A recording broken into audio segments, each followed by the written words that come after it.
మనకైతే CTET notification వచ్చేసింది 2026 ఫిబ్రవరికి సంబంధించి. ఇక్కడ మనం చూసుకున్నట్లయితే పేపర్ 1 అండ్ 2కి ఒకటే రోజున 8th ఫిబ్రవరి ఉంది. పేపర్ 2కి మార్నింగ్ సెషన్ అండ్ పేపర్ 1కి ఈవినింగ్ సెషన్ ఉంది. ఒకసారి చూసుకోండి. మ్యాక్సిమం సిలబస్ కూడా సేమ్ ఉంది. ఇదంతా కూడా మేము ఫుల్ వీడియో ద్వారా తెస్తాం.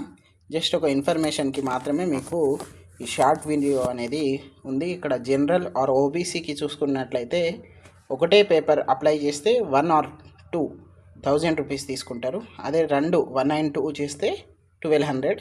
Same as ST, SC and PHC అంటే డిఫరెంట్ ఏబుల్డ్ పర్సన్ వాళ్ళకు సింగిల్ పేపర్ చేస్తేనేమో 500, డబల్ పేపర్ చేస్తేనేమో 600.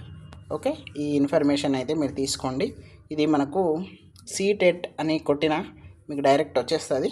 అలాగే మనకు సిలబస్ కూడా మ్యాక్సిమం సేమ్ ఉంది. If in case any doubts ఉంటే ఒకసారి మీరు కాంటాక్ట్ అవ్వండి. లేకపోతే మీరు అదర్ వెబ్సైట్స్లో కూడా, లేకపోతే అఫీషియల్ వెబ్సైట్లో కూడా చూడండి. Okay, DEd or BEd last year అంటే ఫైనల్ ఇయర్ వాళ్ళు, ఫైనల్ సెమ్ వాళ్ళు కూడా రాసుకోండి. మీకు ఒక ఎక్స్పీరియన్స్ వస్తుంది. ఇఫ్ ఇన్ కేస్ మీకు డిఎస్సి కన్నా ముందు వస్తే మాత్రం బెటర్ ఉంటుంది. ఇక్కడ సిడిపి అండ్ ఇక్కడ మనం పేపర్ 1 అండ్ పేపర్ 2కి సంబంధించినటువంటి సిలబస్ ఉంది. దాంట్లో పేపర్ 1 ఫస్ట్ ఉంది. నెక్స్ట్ మనకు ఇదేమో మనకు paper 2.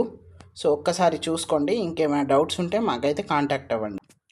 Important information at a glance for CTET February 2026 చూసుకున్నట్లయితే ఇక్కడ మనము అప్లికేషన్ ఈ రోజు నుండే స్టార్ట్ అవుతుంది 27. లాస్ట్ వచ్చేసి మనకు 18th డిసెంబర్.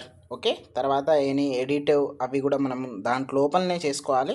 కరెక్షన్స్ అయితే మనకు 23 నుండి 26th డిసెంబర్ వరకు అయితే ఉంది. తర్వాత మళ్ళీ మనం చూసుకున్నట్లయితే 2 days before of examination date అయితే అడ్మిట్ కార్డ్ వస్తుంది. 8th అయితే మనకు ఎగ్జామినేషన్ ఉంది. డిక్లేర్ ఆఫ్ రిజల్ట్ అనేది ఎండ్ ఆఫ్ మార్చ్ 2026. అది కూడా టెనిట్వేట్లీ అంటే మనకు టెనిట్వేట్లీ అంటే ఏంటిది, మారచ్చు అని అయితే ఇవ్వడం జరిగింది. నెక్స్ట్ తెలంగాణలో ఓన్లీ 2 సెంటర్స్ అయితే ఉన్నాయి.